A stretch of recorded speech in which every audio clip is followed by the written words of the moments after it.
Welcome to the call, everybody. My name is Jeff Scarlatta from Beyond the Range, and on the call today we have a lot of people. I know we have some people that are on the call that aren't even plugged into a video, so we probably have about 25, 30 people on the call tonight.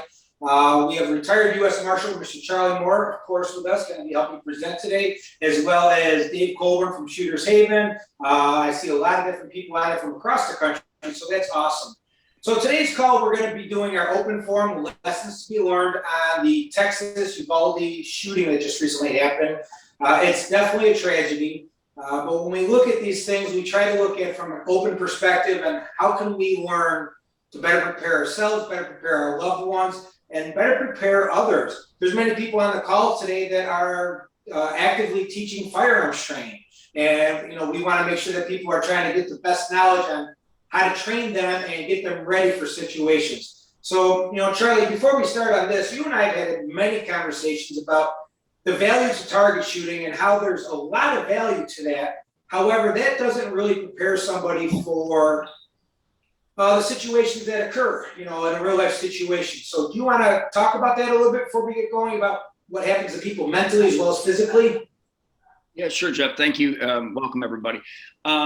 What Jeff is referring to is how the human body deals with and how it performs under the massive amounts of adrenal stress that we receive when we are engaged in traumatic incidences.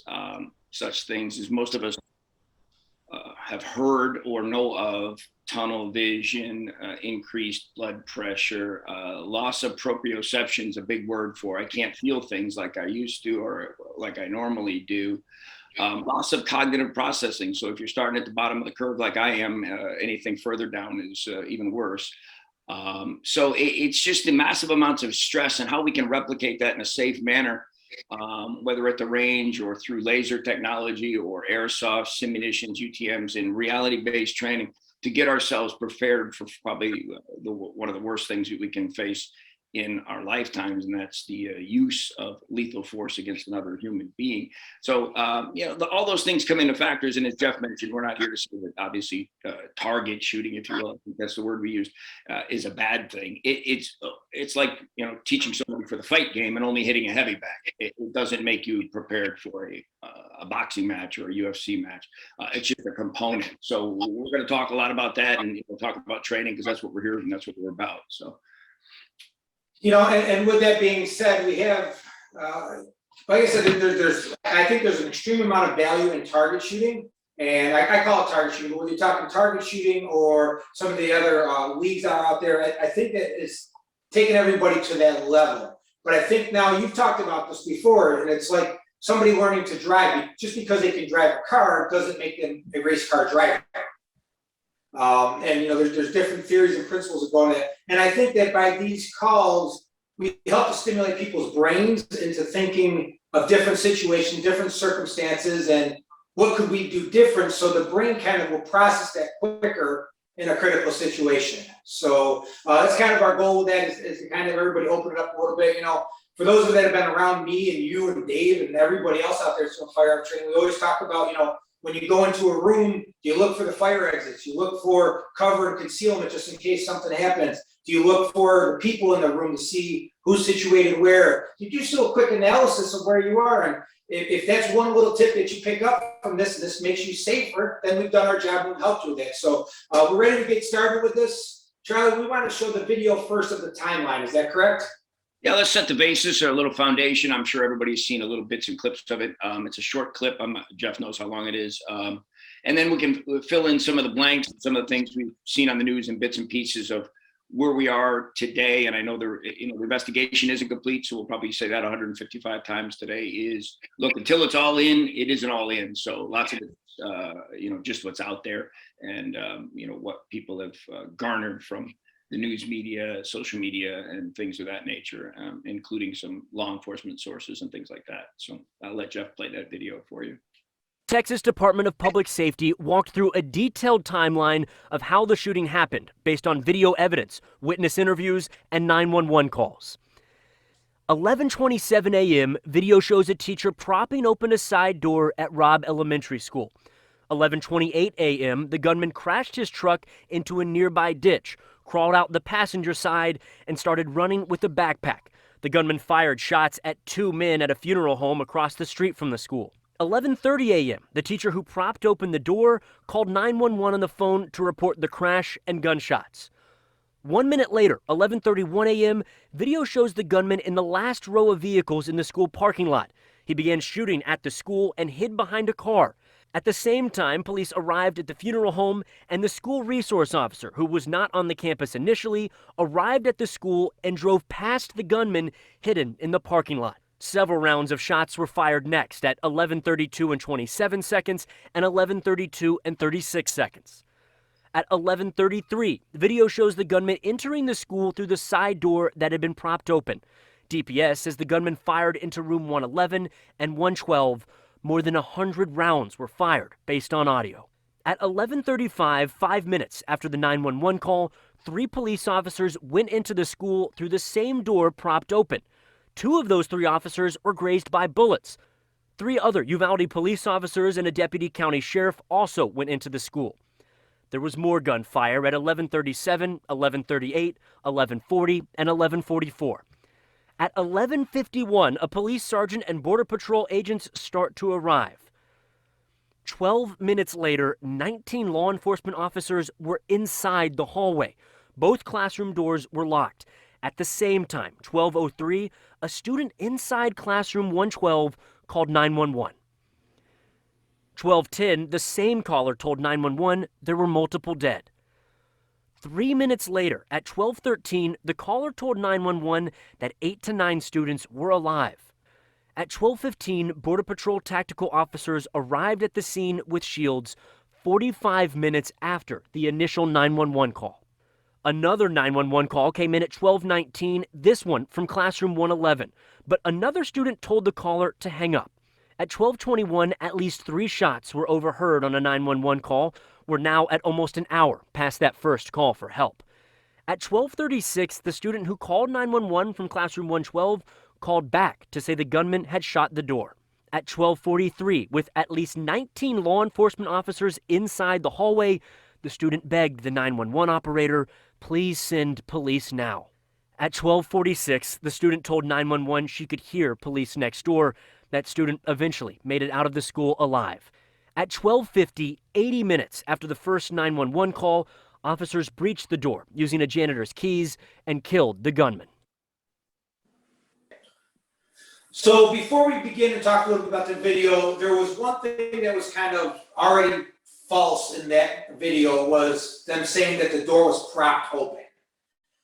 From what I gathered, from what you said and other facts I've gathered, it wasn't actually propped open. It just didn't latch shut. Like screen doors don't latch shut, regular doors don't latch shut. So that's how they were able to get in. As well as the police officers were able to get in through the same door that just wasn't latching all the way. So Charlie, let's turn it over to you. Tell me your thoughts here. Thanks, Jeff. Thanks for clearing that up. Yeah, as things get investigated, information gets cleared up, if you will, or passed back and forth. Apparently the door didn't latch, as Jeff said, it didn't lock. So we can talk about having all the cool locks and fences that we have in our homes. And I can only tell you down in Southeast Georgia, I see Miss Bev on there. It's very common to hear people say, we don't lock our doors here. And it probably goes on back home in New York and stuff too. But it tends to be pretty prevalent down here, and I was kind of surprised, and I can see Bev up there at the top of the thing. It goes on quite a bit. So if you're going to have a lock, and I'm not blaming the teacher, again, as Jeff said, I'm not here to blame anybody except the person that did it, is make sure it's locked, because she was also the first person that called 911. And then we get into the thing, we can use the term, I hope that everybody understands the term, Murphy moments, is this thing, if you want to talk about a law enforcement, a school function, administration, a community, and a whole bunch of things that all went wrong at the wrong time, this is it. The lock, I mean, the chances of the door being, shut and unlocked that a guy could get into, that it went into after he climbed over a fence are, to me, highly, just like the stars must have aligned for the evil part of the day or something, because it's kind of, really strange that all of these things happened on one given day, and most of them weren't planned and were just unfortunate occurrences. Some of the other background, and you'll hear it, or maybe you have heard it, is in September of last year, he wanted his sister to help him buy some guns. So we're going to get into some of you have seen my post about cliches and catchy phrases. They're really cool, except that they have no action attached to them. I've heard see something, say something for, I want to say decades. I don't know how long it's been since somebody came up with it, but I venture a guess, and you guys can correct me if I'm wrong, that each one of these things, we find out afterwards that somebody knew something or saw something or said something or failed to say something. For whatever reason, it happens in workplace violence. It happens in all kinds of violent activity. So having a cliche is cool, but it doesn't solve an issue. So she didn't help him buy it, and I'm looking at my notes. He posted on Instagram in March of this year about buying some guns and doing something and waiting to see what would happen. March 14th, a couple weeks later, from his first Instagram post, he said, "I got 10 days to go." Somebody wrote, "What are you going to do? School shooting?" And he said, "No, nothing like that. You'll see." So we have some suspicious social media activity, and we can certainly talk down the road about First Amendment privileges and things. May 16th through the 20th, he purchased his first weapons the day of his 18th birthday, which is currently the legal age to purchase long guns in Texas, rifles. He bought 2 AR platform rifles from 2 separate days from an FFL licensed person, and bought 375 rounds of 5.56 ammunition. And then it gets into, I have basically the same timeline up in front of me, except for one missing thing that goes to the first cliche that Jeff and I were talking about, or catchy phrases. He Facebooked somebody in Germany that he was going to go start his school shooting, basically. So all of these folks, I don't expect somebody from Germany to call, but there's things that we find out afterwards. So if we're going to have a catchy phrase, I'll give you another one. Run, hide, fight. It's a catchy phrase, but if there's no action attached to it, we don't have a plan. And we're going to show you another video of when a plan doesn't work. And I'm not criticizing the person we're going to see. So the first Murphy moment that I have written down is the locks, the exterior of your home, the exterior of your church, the exterior of this case in your school. Some folks down here have heard me speak, for example. We can have all the hardening of our targets, which I think is a great idea. But we still have to have a plan. How do we make sure they're locked in this case? How do we make sure the cool wrought iron fence we put around it doesn't keep the people in that need to get out? And a little bit later, so down here, Bev will tell you the high school my daughter just graduated from has a nice, big, huge wrought iron fence around it with one gate at the end of where the cafeteria is. And if heaven forbid there had been some kind of mass evacuation event, most of those kids are going to run out the back doors into the fence. I'm not saying don't build a fence. I'm thinking, as I asked folks, if we're going to build a fence, and some other things I want us to learn about these events, as Jeff talked about, these events are for us to learn from, those that lost their lives and got injured, except for the person that did it. We have to learn from these things in order to honor their memories, I think. So we're going to talk about some things that go on down the road in the timeline. There was one that was left out in that timeline. I'm trying to see in my notes here when it was somewhere around the 12:19 mark on the 4th 911 call from one of the students. I can't tell you why the law enforcement members didn't go in. I've heard the same things you have. They didn't have the tools to get through the door. I understand they had training previously. I would question them like I would question anybody else, is if we had training, how come we didn't address how to get into the doors that were in the school? And again, I wasn't there, and hindsight is a great thing, or Monday morning quarterbacking if you want that. But I'd like to hear the answer to that. And then I'd like to hear the answer from maybe some teachers out there, if there is any on the call. And I've asked quite a few folks down here and teacher friends of mine, is for decades, we have told teachers to stay away from the windows. Stay away from the windows. Statistically, 97 to 98%, including this case, active shooters or active threats, if you will, are solo. So if the shooter is inside, the chances are really slight that there's another shooter outside. Because you notice at 12:19, on the timeline that I have in front of me, is when the police started breaking the windows to get students out. One, if you can break the windows to get students out, why can't we break windows to get some rest? And that's just me. Again, I'm just giving options. I wasn't there. But two, I can tell you, I saw students coming out the window. Why are teachers, and all of us, teachers, I'm not criticizing teachers either. It's, we have to quit saying lessons learned if we ain't gonna learn.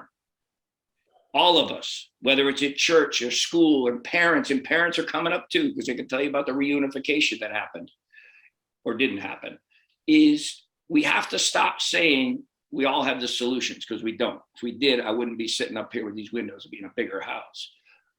It's a community thing, and as my wife says, it takes a village. Is we all don't have the answers. The cops can't keep telling us, hey, and I've been one for 30 years, so I can say it. Hey, you do this until I get there. Yeah, but what am I going to do until you get there? What are my options? Let's keep thinking. Doesn't mean I have to fight. Doesn't mean I have to shoot. Doesn't mean, but I have to keep thinking.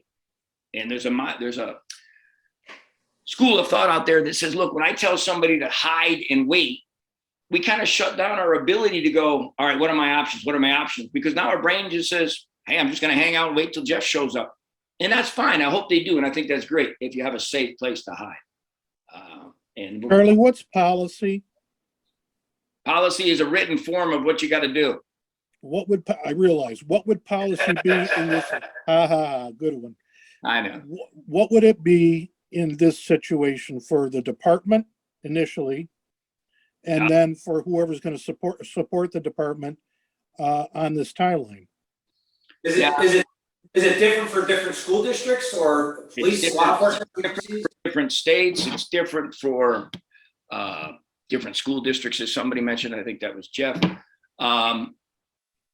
Most policy, I'll be frank with you, Dave. Oh, I won't be frank, I'll be Charlie, but I'll be honest with you. I haven't read their policy. I've only heard what was discussed, is that we train to go, and this is true, I would say vast majority of law enforcement in the United States trains to go and stop the killing, if you will, or end the threat, or eliminate the threat, or whatever words we want to use. Why that wasn't done, we can all speculate, and we can all, again, I'm not here to point fingers about it, but it wasn't done for a while. I can't tell you policy. I can only tell you that in Florida, when the Parkland officer stood outside, That's what I'm going to make mention of. There is no law that says you have to go inside. There's no law that says I have to. Matter of fact, the Constitution kind of says, in paraphrase, is I don't have to put myself in danger in order to use force. It doesn't say anywhere that I know of that it says I have to do something other than, to me, and I've asked this of Rachel, and I'll tell you her quote because I wrote it down on my whiteboard, like my friend has on Fox News there, is I don't know if I could, I know I couldn't stand there and not try to do something. And that's just me. I'm not saying somebody shouldn't or anything like that, but I don't know the policy, Dave. I can pull it up, but I would venture a guess to say it. Some police departments, in my opinion only, sadly say when you get X amount of people or X amount of trained people. I don't know if this one says that or not. This is a 6-man school department, mind you, as I understand it. But some of them also say, look, if you're the first one there, you should go in. That's what I firmly believe. I believe we should teach and build off the solo officer, or the solo, officer in this case, or agent, because 2 solo agents are a team, 3 solo agents are a bigger team. But the first person there has to go in the way that I have been taught it is each gunshot is someone else that is possibly or probably not armed, fending for themselves. There is nothing I can accept, and I said this about the person in Parkland, I don't know him, I know of him the same as the rest of us do, is you can't tell me it's too dangerous if you already have at least more than the people inside have. And so don't you kind of assume that as even a minimally trained officer knows that on a daily basis he's putting himself at risk? Yeah, I mean, I think that's an assault. I think that part of the job. I think that should be understood when you took any of the first responder type jobs. And that's just me again. I don't know. That's not. No, I agree with you 100%. Because I'm sorry. Did I cut somebody off? Well, I actually got 3 questions. I guess the question that comes off of Dave, and I think this is what he's trying to get at. After the Parkland shooting, didn't it become a law that anybody, like first responders, have to go into the school immediately, not wait for backup? That may be in Florida. I don't know of any national law that's or national statute or policy or anything that's. I think I haven't heard I know of a anything. national. I'm only going to speak from what I've been exposed to. I know of a national unwritten spoken standard if that's what you should do, a trained standard, but I don't know of anything that says you have to do it. I heard something like first on site, first inside, or something like that. Yeah, and that's a cliche, but it's not a law. I mean, I don't know of anybody if there's a law, then somebody should be getting in trouble. And like I said, maybe there will be, but I don't know of any law that would say that, because there'll be some people that wouldn't take the job. But I kind of got to agree with Dave. And I'll tell you what my wife said is, and I don't mean this again, I can't reiterate or restate enough. I'm not here to criticize anything. I wasn't there. But her point to me was, as we discussed this, if they're shooting at me or you, they're not shooting at the kids. That's been the theory right along. A lot of people say that. And the same thing when I teach or see law enforcement, which we'll talk about armed civilians here shortly, is look, if they came out like the Parkland scumbag did, if I can use that word, he left in a group of students, because the fence, though cool, in my opinion, doesn't keep out the most prevalent school shooter, which is a student, unless you have another internal security thing to screen people coming in, which is another option. So what if he leaves and you miss him? Your job is to stop the murdering, the killing. And you've done that if he leaves for that time being. Doesn't mean he couldn't start again. And that's hard for law enforcement too. And so again, it's a tough job, and I'm not pointing a finger because I wasn't there, but that is my understanding, and that is my personal belief that if I have any way to stop somebody from being killed, and I've accepted that job that I've had for 40 years, then I would do it, and that's just me. And I know. So I'm not trying to berate any of the officers. I think it's one of the most difficult jobs that you could ever take on. I understand. And that goes to one of the training things that I do as we step into lessons learned is the gap. And that's when I said we do a great job in law enforcement 99.9% of the time across the globe, every day, all the time, but there's a timed gap. It's when the 911 call came, the first one. We'll say this one came at, what did somebody say, 11:28, 11:30. Even if it took them 4 minutes to get there, that's 4 minutes that person, allegedly from the reports I read, got off 100 rounds. And he didn't hit 100 people, thank God. But he got 20 people injured in some time frame. We have to have something where we teach each other, we teach our kids, we teach our grandkids, our students, our parishioners, our congregants, our friends in the stores.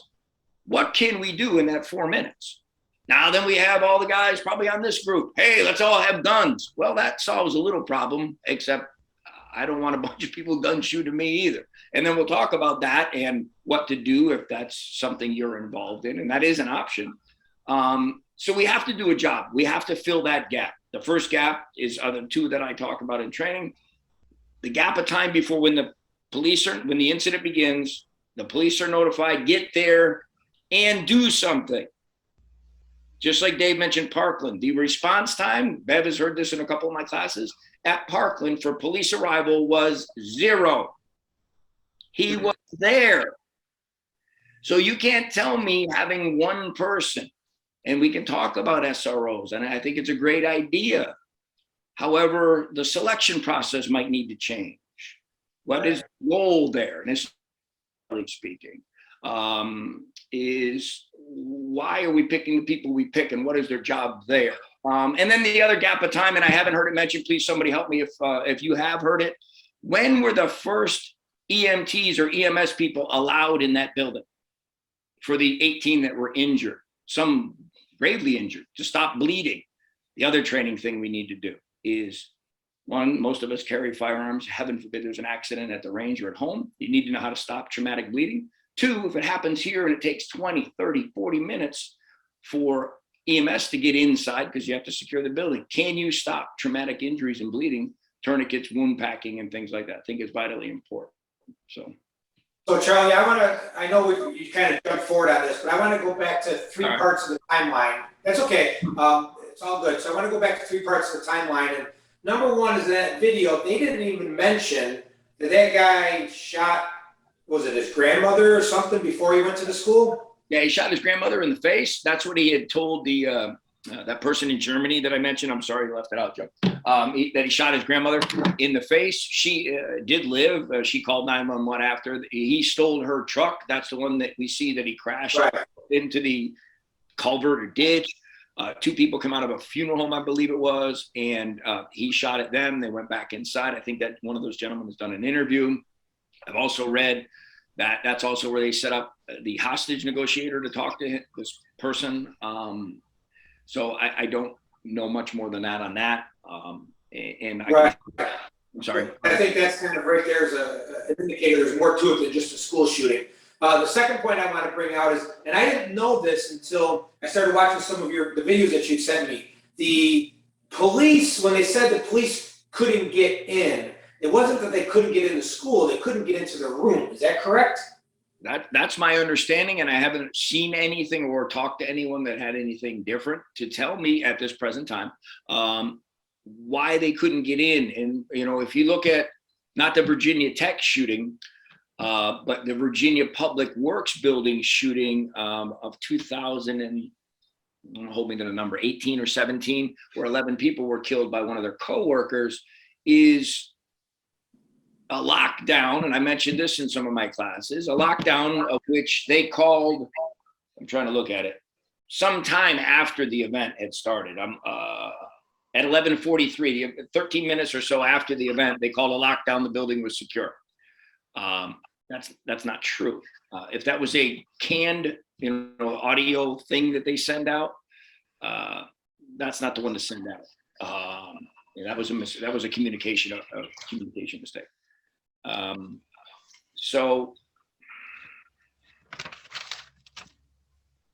Okay, so I guess, so they were in the school, they just couldn't get into the room, if that's correct. Yeah, and I don't know why they had to wait for keys, because like I said, the Virginia Beach, they mentioned the same thing, is they couldn't get down the hall where the guy was because the doors were shut. Either the people that have the keys were either dead or gone, which I'm not saying they shouldn't. They should take off. Right. But why didn't we have a plan to get in the doors? That would be one of my questions. Whether it be the tool to do it, and I sent you a picture of one of the tools, Jeff, or access to keys, access to blueprints, and that goes to the administration part that we'll talk about. Right. So now, my third question is, the lady who left the door unlatched, not propped open, but unlatched, has she been connected to it at all, or was it just a freak of timing that door just didn't latch and that's the way the guy went in? I don't know of anything about your former point, so I'd have to go with, same as this other video you're going to show is, I think she shut the door after whatever reason. The children were, I think, recess probably or something like that, the way I understand it. We're outside. It didn't shut. She was the first person that went back and saw him coming across and jumped the fence with the rifle and called 911. So I think it was just, as we said, a Murphy moment of, but I understand where you're kind of going to is, how did he know that door was going to be unlocked kind of thing? Because it was in the right. Right. But I haven't heard anything, and I certainly don't want to accuse anybody that I have no reason to believe other than, just a terrible mistake. I didn't know if you had maybe inside scoop that we didn't have on that one or not. So no, I'm going to go with what I think I believe was the door didn't work for whatever reason. It's not like everybody, we should, but we don't check them every day. And I'm sure she feels horrible as the rest of us would. So. Right, I agree. So let's just talk about this for a second. You talk about developing a plan of what you're going to do in the 4 minutes. And one of our people on the call actually sent a message, and I totally agree with it. Even with a plan though, sometimes everybody have a perfect plan, and everybody's got a plan in boxing until they get punched in the face. And then all of a sudden, hey, that hurts. I don't want to keep getting punched, and their plan goes out the window. So you're obviously in the law enforcement and everything.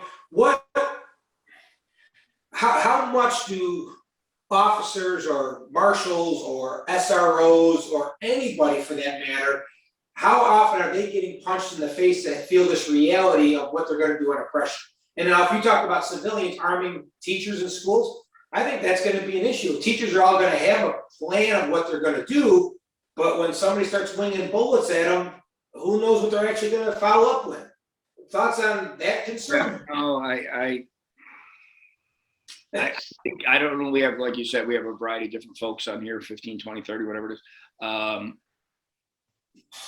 Ask around. I can only tell you that I don't think you can train enough for events like these. It goes back to the training we talked about in the beginning of, we'll call it replication training or simulation or whatever word, or reality-based, whatever catchy phrase you want to use. I'd say it's done very minimally. It's instructor intensive. It's expensive. It takes time. It'd be like me, and I don't want you guys that run businesses to say this, but I'll say it is, there's not a lot of cops that train on their own dime. I don't care if they had, you ran a martial arts school for many, many years. You didn't have many, many cops, I can tell you that.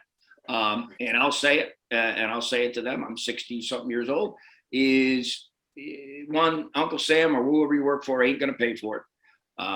It's just what your life and everybody else's life and the job you chose is worth, and I'm not saying, I understand we all struggle for money. Don't, Right. But I'm just saying, it's an investment for the future, that pays off. And, I think but look around your own communities. You tell me how much they train. I'm hoping it's a lot, and I hope somebody can tell me I'm wrong, but I've been down here a long time and see tens of thousands of students coming through, and some of them come through thinking their fitness test is fitting in the gate down here. So, look, I'm not trying to preach to people, but I'll preach to them. You guys that own businesses, don't do it. But you can't train enough for a job that can, as Dave said earlier, that can kill you. There's how much can you train? Look, don't let them tell you. I've been associated with one here very closely for 30 something years. Don't let them tell you that their 24 hours a day is any different than yours. I don't have any time. We all got time. Just, whatever time you want to dedicate, any first responder, and Whatever your priorities are that are in your time. And again, I know we all have struggles, money and otherwise, but and so when I was working out, you ain't the only one on the struggle bus this week. So, Right. So where do we want to go next? We want to go to the other video? Or do you got more to talk about before we go to the next video? question, I don't see what you see. So, no, I mean, like I said, I think there's some, just like I wish I could come on here and give you this whiz bang. Hey, man, I got the answer. I got a bunch of different answers, but we've all talked about lots of them before. Is this one, in my opinion, put a whole bunch of things together for us to learn from and honor these people. Is Parkland kind of showed us, hey, sometimes good people don't do good things. Sometimes everything that can go wrong is going to go wrong. And to the question of the person is, yeah, but without a plan, it kind of goes to my other thing. And on my notes here is, I think we need a whole shift in mindset, especially, let's keep it at the schools, and then we'll talk about that other event you and I mentioned. We have to get the teachers, I don't know if there's any on here that want to jump on me or agree with me or not, to get out of the mindset of the fire drill versus the active threat event. There's a big difference in how we respond. And it's very difficult. I understand it. What I mean by that is I can't see folks line up and count Jeff and John and Bob and Dave and everybody during an active event where your lives are in immediate danger, where people want to run and get away, which they should. We have to do a better job communicating with people that, yes, I'm safe by typing a Y, or yes, or, if you don't get an answer, where is Jeff or John or Dave or whomever, rather than, oh, I've got to count them all. I can't let them out of the classroom. And I think some of that stems, and somebody got to correct me if I'm wrong, stems from, I'll keep them here and I know where they are. Well, this video you're going to show shows he knew where his 11 are because they're all dead. Right. Maybe if we said, hey, let's break the window and get one out, two out, all of them out, maybe none of them out. I don't know. That's not in my hands. But we have to stop, in my opinion, with this myopic view of there's only one way to do it. And it goes to the plan. The plan is, if this don't work, what's the saying? If the door is locked, another door opens. But if you don't look for the other door, it ain't going to open. So we have to change the mindset of the administrations in some of these places. And, maybe I'm wrong. So I'll take my criticism, but I don't think I am. All right, let's jump for a second. I just got a message from John. John, you're a retired law enforcement, John Mann. So unmute yourself and share a little bit. You got something to share here. Yeah, just a couple of things that came up, and I want to try to address those. One was policy.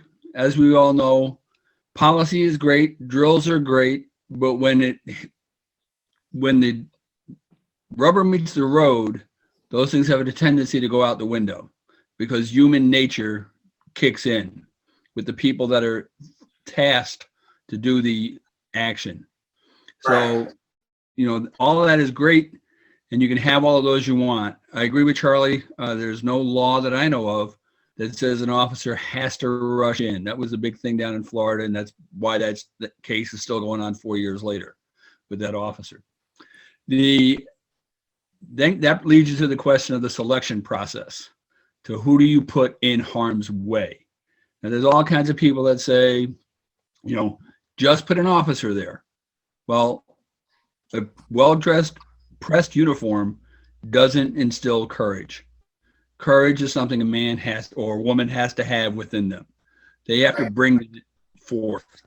It's not just having somebody there in a uniform.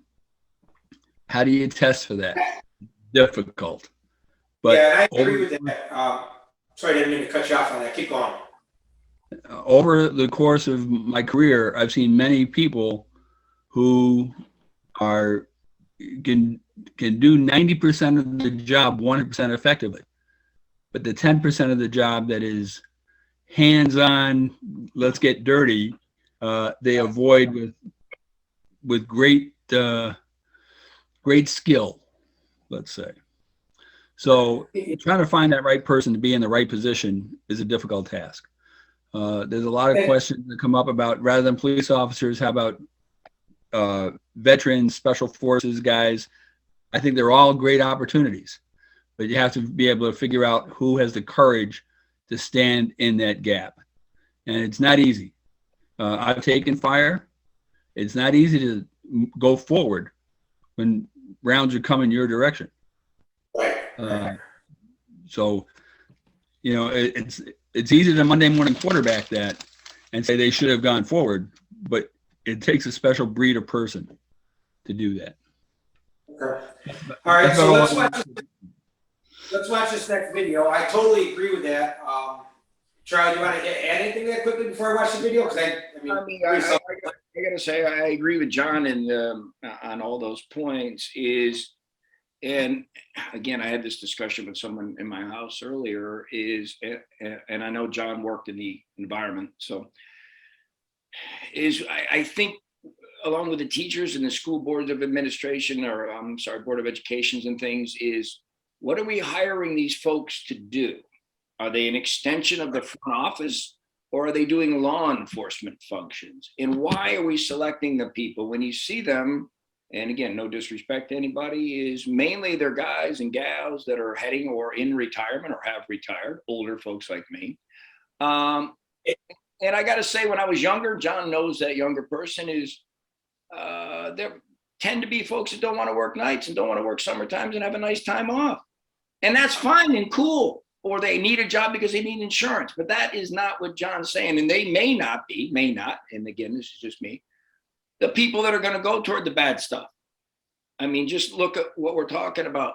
Look at a police chief. And that's what I wrote down on my thing while John was talking. Some things that have happened, and somebody did mention policy, I think it was Dave, is why was a police chief of 6-man or woman department running the show? And I told you when I gave you his title, there's a chief here. He or she must know what's going on. Right. During a traumatic event, rank has no purpose, no reason. And that's why I make sometimes, it depends on who you select. Because look, if I can see things and I'm the brand newest person, I should be the one talking about it, not waiting to hear what John has to tell me from the command center. He can't see it. But that's hard. That's a big leap for folks that have grown up their whole life following a line command structure. So there's lots of things that happen, obviously bad, that I hope get corrected. But thanks, John. Good point. That was a quick input, Charlie. Thank you. Oh, quiet. All right, let's watch the next video here. They talk a little bit first, and it goes into the teacher's view of it. The carnage in room 111, one of those 2 adjacent classrooms at Robb Elementary.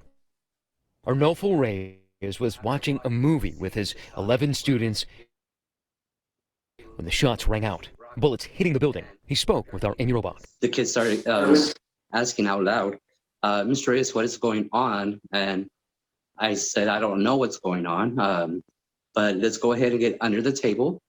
Get under the table and act like you're asleep. As they were doing that, and I was gathering them under the table and told them to act like they were going to sleep, is about the time when I turned around and saw him standing there. Almost immediately, the gunman opening fire. 2 bullets hit Reyes, one through his arm and lung, another bullet in his back. He couldn't move. The shooter then turning that long gun on the students. They hear officers outside the classroom. Reyes says he heard a child in the next classroom pleading for police to help. By then, he thinks officers had retreated down the hallway. One of the students from the next door classroom was saying, "Officer, we're in here. We're in here." But they had already left. And then he got up from behind my desk, and he walked over there and he shot over there again. The gunman going back into room 112, firing more shots. The teacher says he then heard officers again telling the gunman through the door that they want him to come out to talk, that they don't want to hurt anybody. A minute later, silence, until Border Patrol finally breached the door. While that horror was unfolding, parents outside begging for police to save the children. You know that there are kids, right? They're little kids. They don't know how to defend themselves. And at least 2 students from those connected classrooms were calling 911. Is there anybody inside of the building? Child is advising he is in the room full of victims at this moment. 8 to 9 children. When it was over, 11 of Reyes' students were dead. I kind of go into talking about the funeral services coming up and stuff like that. So, Charlie, that opens up a different, totally thought process. I think that when you hear it from that accounts, I mean, it's the guy turned around and he's in the room, and next thing you know, you're engaged in it. So the teacher was trying to do what they had planned, hide, run and hide. There isn't any fight for the elementary kids. I get that, and he was trying to do right by it. And the next thing you know, they're all getting shot right in front of him. And, he's going to have to live with the thought that what could he have done different? But I don't think we can point the finger at him. I mean, it's a terrible situation. So go ahead, Charlie, take it from there. Yeah, I mean, I don't think, like I said, he has his personal opinion on what he believes the police were there or not there, what they said, and I have no reason to disbelieve him, but I haven't heard everything from the other side of the fence. But like I said, I don't know how fast he says, when we talk about stress, he was under a massive amount of stress. When he says he was in the room, but I turned around, that I don't know how long he's talking about, because he said, I saw him shooting outside. Right. That's the way I understood the gentleman in his interview. Well, if I saw him shooting outside, one of the things we should probably do first is lock the door, if that's what we want to do. And again, I'm not here to criticize because I wasn't there. I'm sitting way back here now. And I can tell you that from a place of safety or have the doors locked the whole time. I don't know what doors these have, but why do people need to get in? People, what is the reason somebody has to get in a classroom while class is in session? Yes, children may have to use the bathroom. I don't know if I disagree or agree. 4th graders, they can certainly call 911, God love them. Could I have them at least try to run to the door? It's harder to hit a moving thing, we all know, than it is something just sitting there. Basically what he told them, and I'm not criticizing this poor gentleman, is play like you're asleep. There is no thinking process there for a 4th grader or a 63-year-old. Again, the younger people is where we really got to take it easier and easier and easier and put more burden onto the teachers, right? Or onto the folks that help as better plans, because they are kindergartners, 1st graders like Sandy Hook. They can't do a lot of things. My daughter's age, they're teenagers, yeah, they can help a little bit more. But those young kids did a good job calling 911. Well, what would you tell these people to do? The teacher and the children in the room, they're laying down. There's no plan there, like you say. There's no action, but they have nowhere to go. There's no outlet for them. They're locked in the room, trapped, like we would be in an apartment when we talk about our scenarios. Right. You don't run into that. Right. and trap yourself in that area. And these teachers are not trained and have no way of getting these people into another room access and locking a door, or another room where they can outrun the shooter. Right. Well, I know there was a connecting room, but again, I guess it's kind of hard to say what you could have done or shouldn't have done without a time frame. You know, how long before he saw them outside was the person in the room? Obviously, if he saw them humping the fence, why wouldn't be? If I see the shooter over there, why am I staying here? And this happened to my daughter here. I'll be honest with you, I'll share a personal story. Is they told her if a shooting happened in a building, because they transit from building to building here, to run back in a building. I said, no, if the shooting happens in a building, run down the street. Well, she needs to be accountable. No, why would I, there's so many, I don't know. I understand why. I know they have to have accountability, but it's causing a big issue on this, the safety and security aspect. I can't give you a perfect answer, Dave, because I wasn't there. I don't have the time, but I don't think breaking a window came into his mind. The first thing that came into his mind was the first thing he did is lay down and basically play dead or play asleep. And I wasn't there. I'm not going to try to tell this. Yeah, and I understand that, Charlie. Yeah, it's just, but if that's the only thing that's in his mind, that's the only thing he's going to do. I think we've limited, and you know what? Sometimes, as most people know, I've had 5 students killed since I've been here. Sometimes bad things happen to good people. I'm not the one that makes that judgment call. It's a lot higher than me. Look, maybe nothing would have helped him, but maybe if, they ran at him, or maybe, these are just suppositions, but, laying and playing dead, to me, stops all the thinking process. And again, this man was shot, allegedly couldn't move, which I don't have any reason to doubt. It's kind of just a crap day. It's just, but I think shutting down our minds and our bodies by hiding and hoping and waiting is not a plan. And there is no perfect plan, but if I have no plan, other than I'm going to wait for somebody, is sometimes somebody isn't coming, or they ain't coming for a while. So let's look at it this way. You and I talked about this before the call. Because the facts aren't really out yet, we really don't want to get into the facts of the case. We're going to do another call once more facts come out, and we'll update kind of like this one, like we did with the Ahmaud Arbery case. So we want to make sure that we're sticking to the facts of that. But Charlie, let's go back to our original thought of this. Let's look at lessons to be learned. And I know you haven't even touched base with the reunification issue that is out there. So go through some lessons learned, and if you've already talked about it, just re-mention it real quickly, and then let's get in a couple of those. Yeah, like you said, there's a few lessons that obviously that we can learn. Is the first one is that there's going to be a gap of time. We have to start a mindset shift amongst our parents. Parents need to demand to know what's going on. Right. Because, like I said, somebody may know more better than I do, but I can tell you that every school district has a certain amount of fire drills they have to do. Hands-on fire drills. But I bet you nobody on those Board of Education can tell me the last time there was a school fire in the United States that a child was injured or killed. But they can name 2 or 3 school shootings. Why aren't we practicing both with the same amount of vigor? One, parents don't want to talk about it because it's horrible. It is. But 2, we have to stop with the status quo.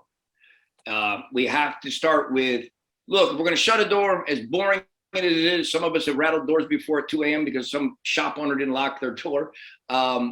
Look, check the door. Again, she was one of those push bar doors. It shut. God love her. She thought it was locked and it wasn't. Why? I don't know. So if we're going to have exterior security, make sure it's working. We're going to have situational awareness. Hey, I see a shooter climbing the fence. What are we going to do? All right, we're going to go lock ourselves in. But we didn't even get to the other shooting, the tops one you guys had up there. I'm not sure people know the first person shot, just like at Walmart in El Paso, outdoors. What is your outdoor plan? There's no hiding and hoping. There isn't locking the doors. We have to have a plan. And sometimes some bad stuff just happens. But freezing is a common response to adrenal stress. We freeze if we don't have anything to kick ourselves back out of that unconscious thought process, which is to save your behind. So the lock was the first issue.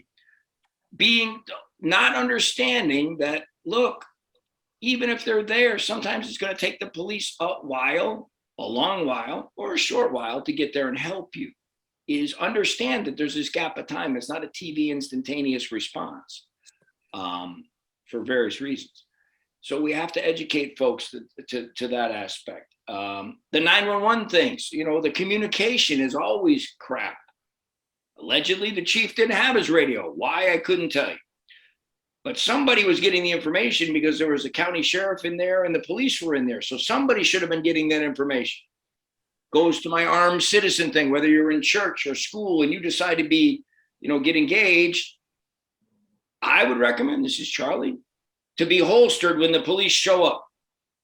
Because I give the 911 operator, hey, I got a Peloton t-shirt on, a pair of jeans, and I just shot somebody. The last thing in this poor young officer's mind when he shows up on his second shift because he doesn't make enough money and he's on his fourth Monster drink is, hey, some guy in a purple shirt and jeans has a gun and he sees me standing there.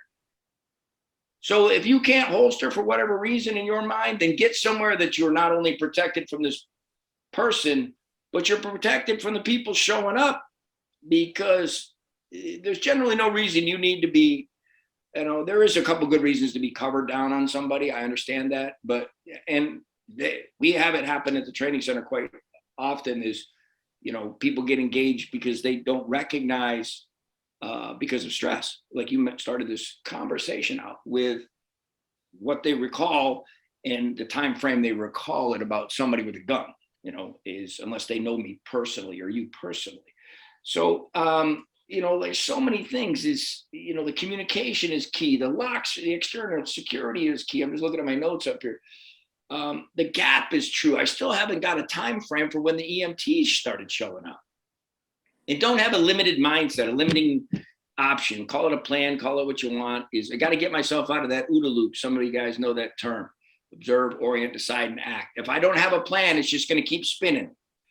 Is the plan breaks that. And doesn't mean the next plan is going to work either, but we have to keep thinking. We have to not have limited thought processes, especially when it comes to life and limb of self and others. I mean, that's just, you know, the way I think about it. So. Now, let's talk about the issue that came when they were trying to reunify, you know, reconnect the kids with the parents. Yeah, some of it wasn't the kids with parents. It was the ones that weren't going to be coming home, and they had to do some DNA stuff to let them know. But reunification for any mass casualty event is vitally important if you have any influence in your school districts. I cannot, maybe John can speak on it better than I can, but I cannot go to school and pick up Jeff's grandkids. I'm not on the list. One, you got to have a place that's safe and secure to take people to. Two, you got to have a way to unify this parent with this kid. Dave can't show up and pick up my kid just because a bad thing happened. Maybe it's a gas leak. It doesn't matter. How do we do that? Three, is there a methodology that Charlie shows up and Jeff and John and Dave and Bev, their kids are there and I'm waiting and waiting. Eventually I'm going to figure out mine's not coming home. Is anybody there to take care of me? Is there a private room? Is there clergy? Is there counseling? It's a big thing, not just, hey, let's go pick people up. And then you couple that with now you have a crime scene that the teachers can't get back and get their stuff. You can't take your car.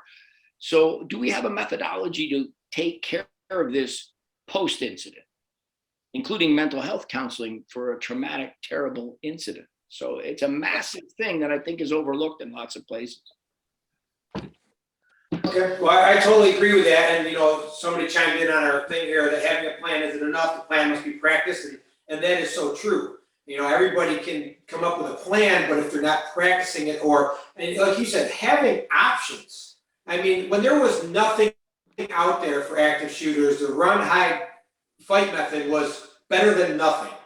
Sure. You know, but now that's really not dealing with it. It's still good, I think. Sorry, we got a little delay. I think it's still good, but we don't attach action to it. Run to where? What about people like me that can't run very well? Well, you're on your own. Where to hide? In a situation, you're the one that's taking care of the threat. So. Okay. Where to hide? What am I running to? What am I running from? Where am I going to hide? Is it a secure area? Is there an exit egress point? You can say fight, okay, they're too little to fight. Or like Dave mentioned, that horrible scene with 11 children and then a teacher that's injured. But the other option is, I'll give you this cliche. I like cliches, right? Choiceless choice. You can choose to do nothing or you can choose to do something. Either one, you may end up in the same place. But you can use whatever we want. If I got to go, I got to take a few with me. Whatever we want to say, but it's a choiceless choice at that point. And those should be steps. Everything else, whatever our plan is, hasn't worked when it gets to that point. That include an armed citizen. You should be leaving whether you got 100 guns on you or one. It ain't your job to go in there.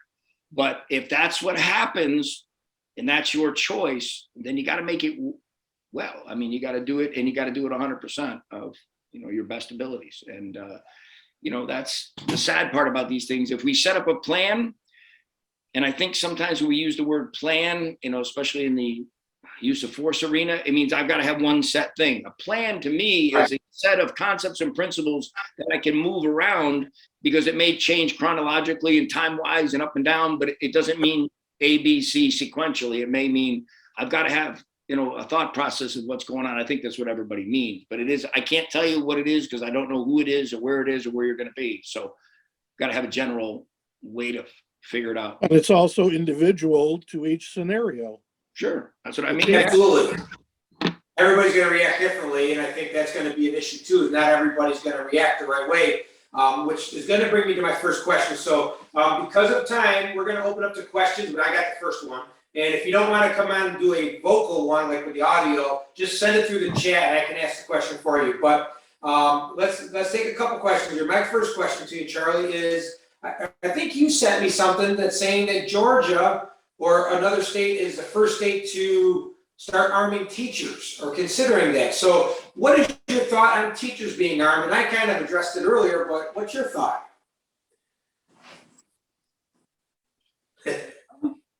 It's kind of like some of this is kind of reminds me a little bit of right after 9/11 when we did the Arming the Pilot program. They fortified the doors, the flight deck doors, if you will. And then they armed the pilots. Little different, obviously different scenario is, I think it has its pros, just like armed civilians. Personally, like John mentioned, I think, is having visible armed folks is a deterrent to some. Right. The Israelis do it quite well. They have armed visible security at their airports and aircraft. And then they have covert security that you don't know who they are or where they are. And that layered effect works. I think it would work in the schools. But it all falls back into your other question, Jeff, is we had people there with guns, ammunition, and tactical gear, maybe not the perfect tactical gear, but they had gear. And they couldn't resolve the problem. I know internally, maybe they could have done something different. But it goes back to training. If you're going to ask teachers to do it, you can follow the pilot thing. Is if they want to do it, they volunteer. That's what the pilots do. And they used to pay their own way. I know it changed a little bit through a congressional mandate, but it's got to fall back on the training. It's got to fall back on a support. And some airlines after 9/11 didn't support the FFDO program. And I think we can, like you said, lessons learned. Why reinvent the wheel? Take what worked there, and it's still working, but I think an accident, there's been a couple on the airlines, though bad, isn't as bad as if you have an accident in a school where you have children or staff. Once that happens, that whole program will go down the whatever. And, right. Sadly, when you have humans involved, there's always accidents. But I don't think it's a bad idea. I think every option should be on the table, but it's got to be done the right way. And I don't know if that's a good answer to your question, but. No, I just wanted your opinion on it. All right, let's go. Anybody else have a question out there? Got to unmute yourself if you want to just ask it through the audio. Okay, it's not really a question, but I'm going to address that comment about armed teachers. I know a lot of teachers. I worked in the school for 5 years and spoke to a lot of teachers about this subject, as well as I have a sister-in-law who is a teacher or was a teacher. She's now retired. The comment that is always brought up, I took the job to teach, not to be a security officer. And that's actually a good response as far as I'm concerned. That is their focus. Their job is to teach their students. Their job is not to step in the line of fire. If they choose to, I think it's a question of exactly that, individual teacher choice. If they choose to and have the courage of convictions to be able to do it, that's a second step. The ability, the willingness, and then the ability to be able to do it are two things that have to be determined before you allow a teacher to carry a firearm in school. Yeah, I agree with that a lot. Sorry to interrupt. My wife's a teacher, and we've had this conversation a million times. Should teachers be armed in schools? And her first words are, well, I went to school for 5 years and have all this debt for student loans to teach people, not to defend people. But her mindset's changing now, being current concepts happening and current events in the world happening, that she will do anything to defend her kids. Obviously, she can't carry, so I've given her some ideas, but it's changing a little bit. But yeah, her first words have always been, "I'm there to teach, not there to be their security force." Charlie, do you know, was the police chief on site, or was he in a command post when he made the decision to convert from an armed shooter to an active shooter to a hostage situation? John, my last understanding was that he was there. But again, I've talked to a couple people that were there, but they're working from the opposite end of the spectrum, shall I say, Yep. Inside out. And they weren't, one, I didn't ask him that question, but two, I got the impression from what people were saying, what I've seen is he was there, but didn't have a radio and was using a landline or calling on his cell phone to talk to the 911 operator. So, I mean, I think it's like I said, it was a catastrophic, in my opinion, failure and inclusion of the Murphy moment, if you will, from the top down. I mean, when I say top, I'm talking about this police chief. I'm talking about the administration. I'm talking about all the process. I'm just saying, if you could have programmed a sad event to say, look, this is how the whole system can fail, to me, this would be it. And, sadly, almost 20 kids and, two teachers lost their lives, but we can't keep just doing the same thing. And we collectively as a community, as a society, it ain't working. And there ain't one solution. We can arm everybody in the world. It still ain't going to fix it, but we got to do better from the ground up, I think, and reverse engineer it. And, and that, to me, that starts with teaching your own kids. I think it starts with trauma. Oh, yeah. So I'm gonna wrap it up here. I know, first of all, that we're gonna do another call once more details come out and kind of talk about timelines and stuff like that. I know you and I both kind of agree. We don't like to get up here and criticize timelines when we really don't know exactly what happened. We don't like to criticize people. So first of all, Charlie, thank you for all your research and putting the time into that. Thank you for everybody being on the call. I did have a little recording issue that I don't know if we got the end of the call recorded. But I'll probably process it this weekend, get it up for review, probably by over the weekend as well, by Monday at the latest. So watch for that. And if you have questions, reach out to me, to Charlie, to Dave, to whoever you can to kind of find out some answers with that. Because we're here to help. And even if you're not in law enforcement or you're not a firearms instructor, you can still take steps to help better educate people. All right. And I think that's the first thing, like Charlie said, it's not going to be one answer fixes everything, but can we do a little bit here, a little bit there? Can we share our knowledge with maybe some teachers? Roger, you're talking with your wife about it. I think that's so important when you're just bringing up little things. I mean, my wife and I had a conversation 6-7 months ago about what happens if somebody comes in our house and we're in the living room, how are we going to defend ourselves?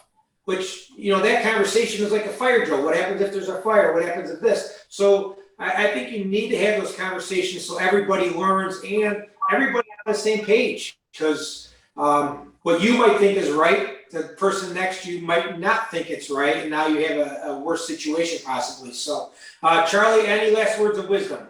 No, thanks, Jeff. Good job. Thanks, everybody, for taking time out on Wednesday night. I appreciate it. And, hopefully we all learned. I know I did. And, we'll just keep trying to make it better one meeting at a time, I think. One meeting at a time. That's all we can do. And as you find out more details, please share with us. And like I said, let's do another call with that. But thank you everybody for being here tonight, and I hope you got something out of it. Please send us some comments, good or bad, because if you expected something different or whatever, we want to know, because we want to help you guys as well. So thanks for being here, and everybody have a good night. Take care, guys. Take care.